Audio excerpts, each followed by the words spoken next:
Hello, I've got a couple of things for you today. I'll explain why I want them in a second. Thank you all for your feedback. It's great to hear how everyone's getting on and how much sewing's been done. I love too the fact that lots of people are setting aside areas in their houses or a spare bedroom and making it into a sewing room. Which is why I've chosen my first project for today, which is a cover for your sewing machine. Obviously, if you're leaving your machine out, it's better to have a cover over it. This is just a cotton cover, so it's quite nice, quick and easy to make up. It has a slit in the top for the handle, which is useful so you can move it around without taking the cover off. And the second thing I've got for you is a peg bag, and you'll think, well, I'm not quite sure why you want a peg bag. The reason I've done a peg bag is making the hole is made in exactly the same way as you do the slit for the handle. And secondly, we can all do with peg bags, and this time of year hopefully you're getting lots of washing out. So we're going to start first of all with our fabric cover. So the machine I'm going to cover today is this one. It's been a trusty machine. I've had it for a very long time.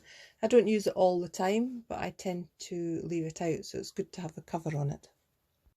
So whichever machine you choose to cover, the first thing you need to do is first of all have a look and see where the handle is. The handle on this one is, as you can see here, so I need to allow a slot for that, so just note that.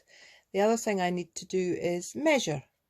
So measure the absolute size of the machine first of all. Now if you look there, you can probably see that looks like 14, but what you haven't seen is round the corner I've got a wheel that sticks out. So when I measure, make sure that you allow for that. So you would measure the width, you'll measure the height of your machine, and you'll measure the depth. Again, always looking out for any little buttons or wheels or anything that sticks out from the basic shape. You also need to decide whether you're going to line it, whether you're going to put wadding in or foam in. Obviously, if you're going to put foam in, you need to allow a little bit extra fabric. On this particular one, I am just going to do a dust cover, so I'm just going to use cotton fabric, and the only bit that will get lined is the bit at the top, which is the bit which will have the hole for my handle, so I can actually move it when it's still covered. So I've cut all my pieces, and you notice that this fabric has an up and a down, so I want to be sure that I get the top at the top and the bottom at the bottom all the way around, otherwise it looks a bit odd. You notice the other thing I've done, and it's a good idea if you've got lots of bits of fabric similar sizes, is to write, you know, back and front, and it's 14 inches high by 16 inches wide. And you notice I put an arrow in for the up and the down and for the widthwise. Again, that's useful to do. So I've got my back and my front. I've got my two sides cut. 14, surprise, surprise, because this is going to be 14 by 7 inches wide, and obviously I've got two, so I've got these two cut. And then the top, which is 7 inches deep by 16 inches long, and you can see I've cut a lining the same size, and I've also cut an interfacing. Now the interfacing we're going to do basically is going to be like, you know, the beginning of a letterbox zip. That's what we're going to do. So you need a piece of interfacing. The interfacing I've cut the finished size, so I've cut it 6 inches by 15. So that's the bit we're going to work on first. So we'll get rid of, take these all apart. So here is my interfacing. Here's my lining fabric. Okay, the interfacing, which I haven't yet ironed on, you can see, but I do want to show you, it's 1/2 inch smaller all the way around. Okay, and you notice here I've started measuring and marking out. I need to know exactly where the handle is, and in my machine it's not in the middle of the width, it's slightly set further back. So you basically take your tape measure, and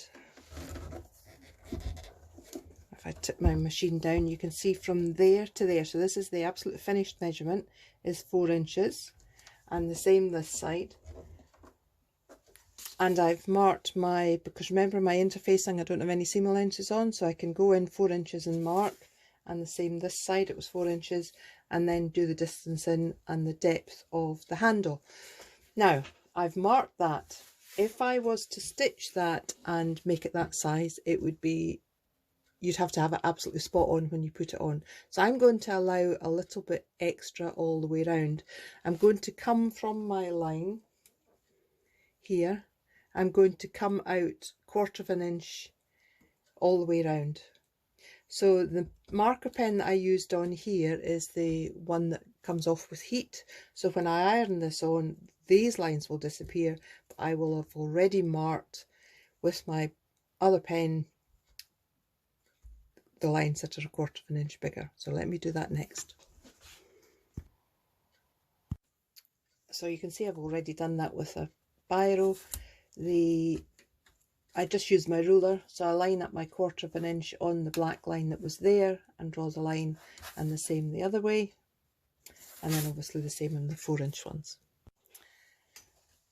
So there we are, I've got that pressed on, and you notice it's 1/2 inch in all the way around. I'm then going to lay it on top of my main fabric, pin that, and then I'm going to stitch on the line that you can see. So I'm going to stitch all the way along, down, don't start at a corner, start on a straight edge, and stitch round, and then we'll cut the excess out. So there we are, all stitched. So that was, I'll do a quick recap. We'd drawn out on our interfacing, ironed it on, put right side to right side, and I've stitched round the solid line. The other thing I've just marked in just now is my diagonals, because we're going to cut this out, and the way I would suggest you do that to start with is line up your ruler on your the 1/4 of an inch line on your stitching line, and then get your cutter, and obviously don't start near the end, you will use your scissors for that. Start sort of here and go along and stop. We'll do the same on the other side. So we've got 1/4 of an inch seam allowance basically. So I'm coming in from my stitching line 1/4 of an inch. Don't start at the corner, start there and go like so. So now you can see, oops, I haven't quite gone through that little bit. There we go. Now you can see I've got that loose. I'm going to take my scissors and go right to the diagonal line, and then I'm going to cut that way, as close to that stitching as you can go without going through it. Cut the excess this way, and then that diagonal line, and do the same the other end, and that comes off there.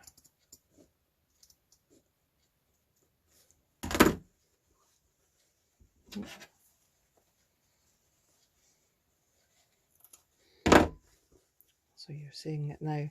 So obviously I'll do the same this end, and then what you're going to do is take it and post your lining through the letterbox. If we can open the two, goodness me, there we are. So you're going to now, once you've finished that bit, take the lining and push it through and give it a really good press. So don't be alarmed when you first push it through that it looks a bit of a mess. As long as you've trimmed right into your corners and you've got nice straight lines, you will be able to turn it out. And as I say, give it a really good press. Once you've done that, you shouldn't have any puckers on your corners. It should just all turn out. Then what I've actually done is I've stitched round about 1/4 of an inch away from the edge, just to give it a little bit of stiffness.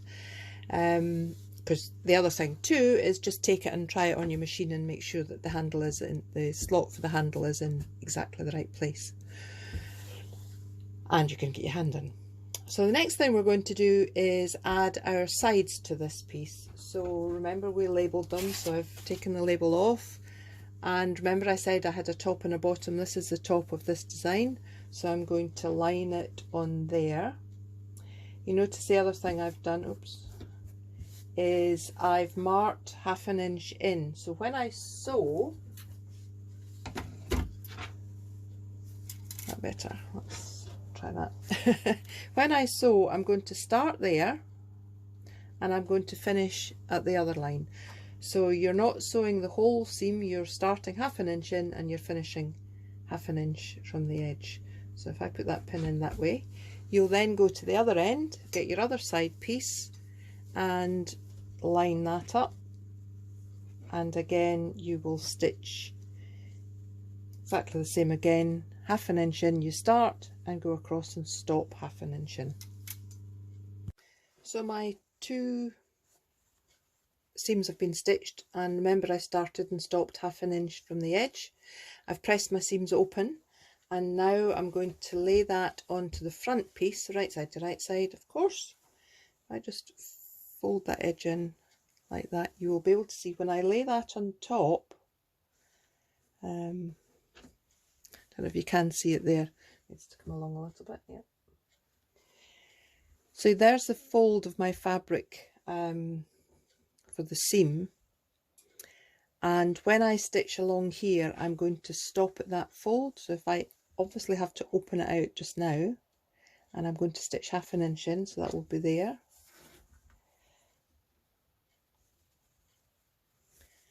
Line it up properly and stitch along.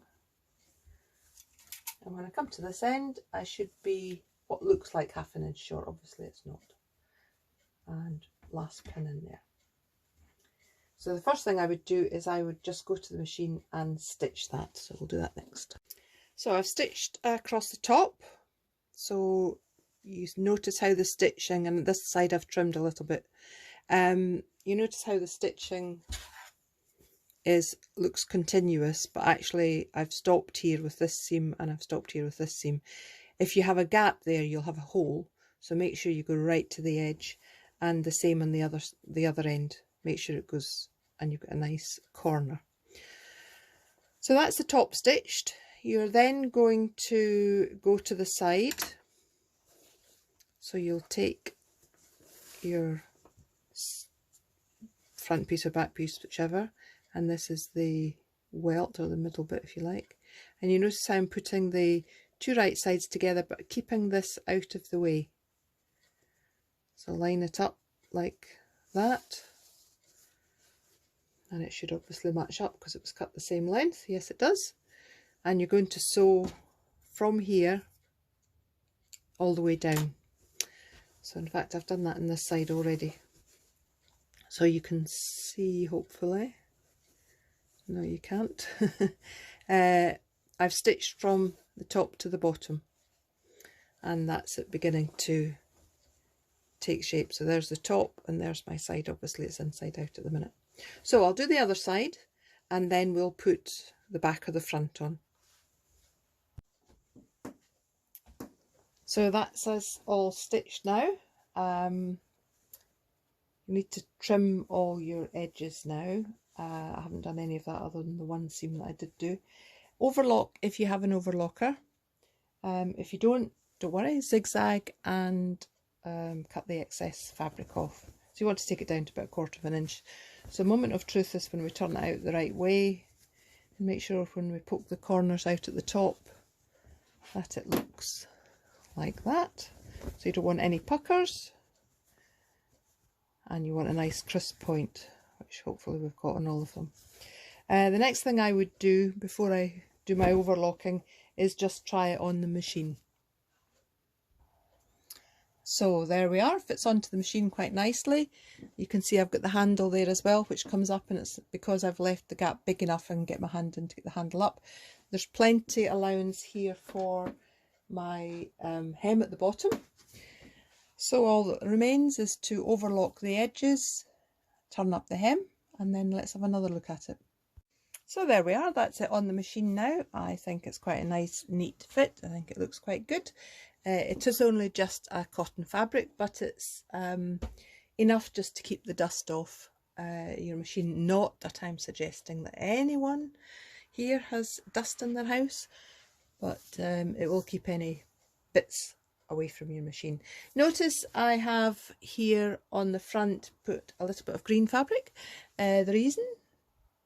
Well, because the handle slot is not in the middle at the top. There is obviously a back and a front, and so I want to be sure that I put it on the right way around every time and not be frustrated that I've put it on the wrong way again. So just mark it in any way you like. A little bit of fabric, you could put a little loop maybe in one of the seams if you wanted. Anything just to identify it as the front. The other thing, of course, you can do, and which I haven't done here because I'm just doing it as a dust cover, but you could put pockets around the outside, which would look quite effective too. Remember, you would make the pocket up before you stitch it together, so the edges of the pocket would go into the seam. So by that I mean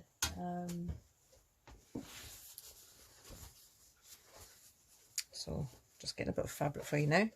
So if I wanted a pocket in this nice spotty colour, I could have it going along there, but I would make the pocket up and stitch into the side seams at the before I put my sides and my front together.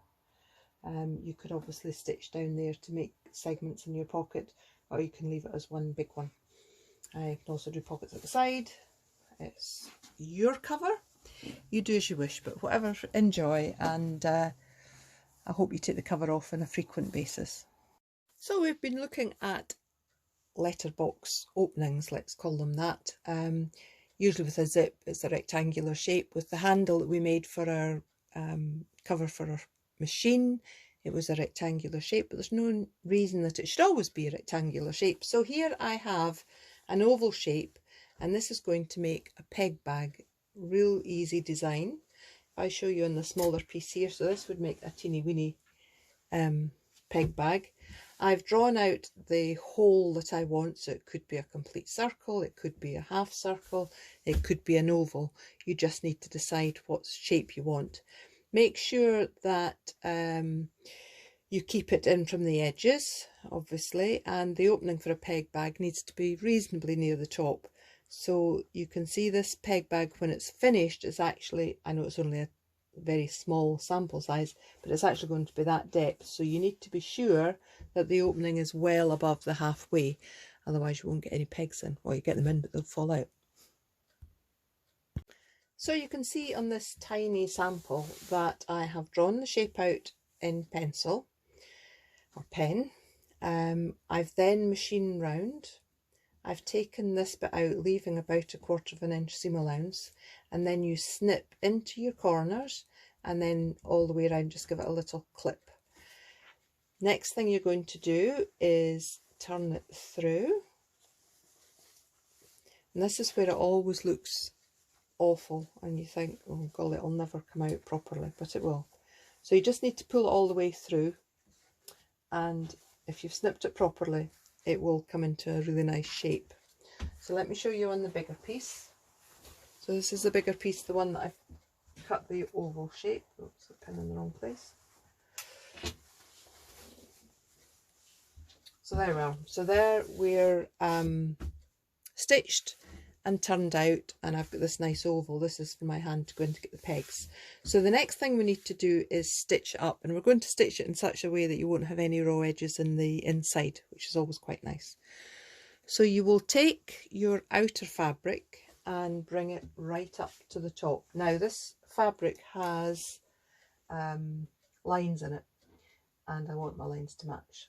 So I'm just going to put a couple of pins in at the top at the moment.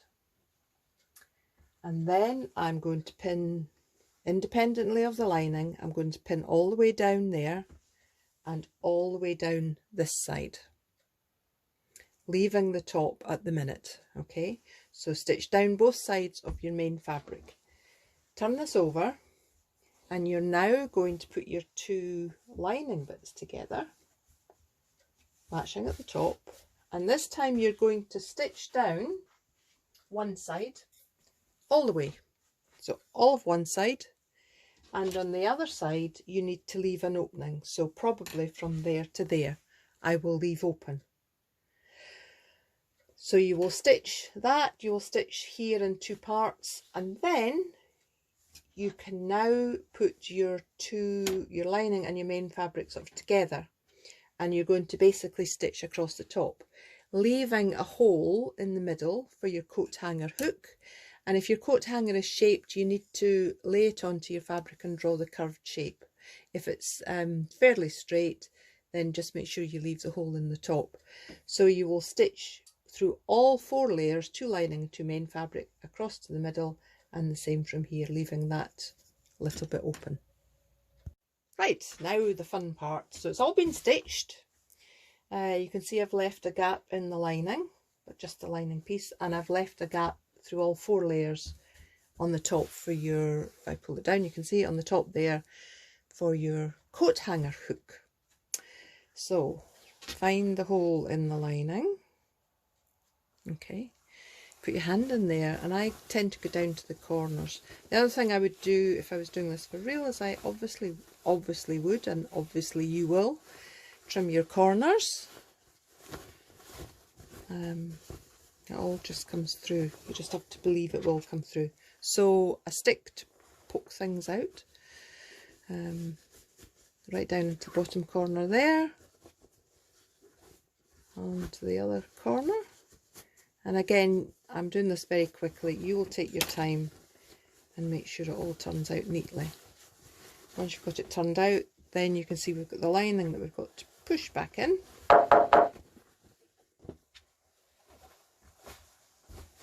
Okay, and push your top out. As I say, you would take your time and do it properly. Right, so that's it turned out. You would give it all a really nice press. You will then take, remember that hole you left in the lining? Well, now's the time you're going to stitch it up. So you'll then take it, fold your raw edge in, oops, like that, and just do a top stitch down there. That's going to get hidden in there. Your hole in the top, which I've lost for a minute, for the hook, it's always worth just finding that. There we go. Okay, so you would push your coat hanger hook up through that gap,